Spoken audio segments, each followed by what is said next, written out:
By Jonathan Rees. 1 October 2017, 8:29 p.m. A community has vowed not to be defeated after flash floods devastated hundreds of Copeland homes and businesses within the space of a few hours. A freak weather event which passed over West and South Cumbria on Saturday morning resulted in widespread flooding in Millom and Haverg as well as across the South Lakes. One of the worst-hit areas was Millom, with many locals saying the rain was the worst they had seen. As many families now begin the heartbreaking task of clearing out their homes, a resilient population has said it will quickly get back on its feet. Millom Mayor, Councillor Angela Dixon, said, "We look after ourselves. We always have done. Millom is the most charitable town that I know. If you know something needs doing, it will be done." Millom is an exceptional town, and that special quality of incredibly strong community spirit stood out beyond belief yesterday. "We are resilient. We will get over this and move on."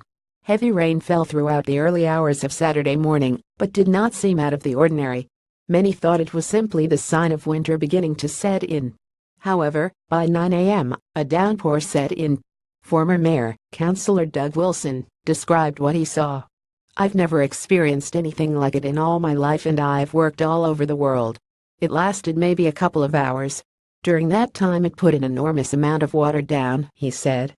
As the waters rapidly rose, families and neighbors battled to keep it away from their properties. Michaela Monroe, 37, of Market Street, Millom, said at first she didn't believe what she was seeing. She said, "I got out of bed and thought it was a river. I looked down out of my window, and it was a swimming pool. It was at the top of my step and at next doors." Her husband, Michael Monroe, is a builder and was able to fashion defenses out of insulation board, creating a makeshift dam at the entrance of their property. Others in the same street were not as fortunate as the Monroes. Mary Shovelton, 58, saw her house, also in Market Street, inundated with 5 inches of water within the space of 20 minutes. She said, "My shoes were floating. My wellies were floating. I was with Angela Dixon at the time, and my son called me and said, 'You better come home, our house is flooding.' It came in the back and the front. You couldn't see the road, you couldn't see anything. It was awful."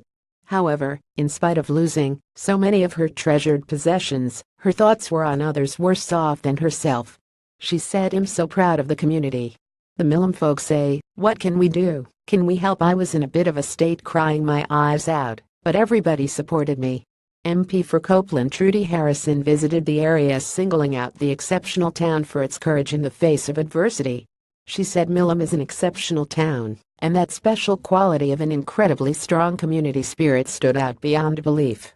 The whole town was out to help the 200 homes affected. Mrs. Harrison also visited people who battled the flood waters to hear their stories.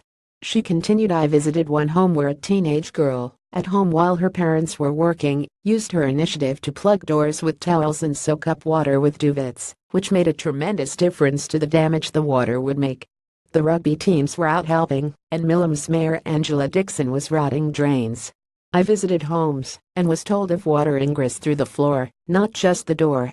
Parts of the South Lakes were also battered by the heavy weather. Stretches of the A591 and A592 near Windermere were closed for prolonged periods as standing water made the roads impassable.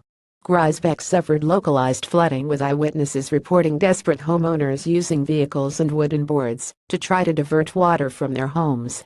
A second front of weather, which had been forecast for Saturday night, changed direction at the last minute late in the day, sparing the area further hardship.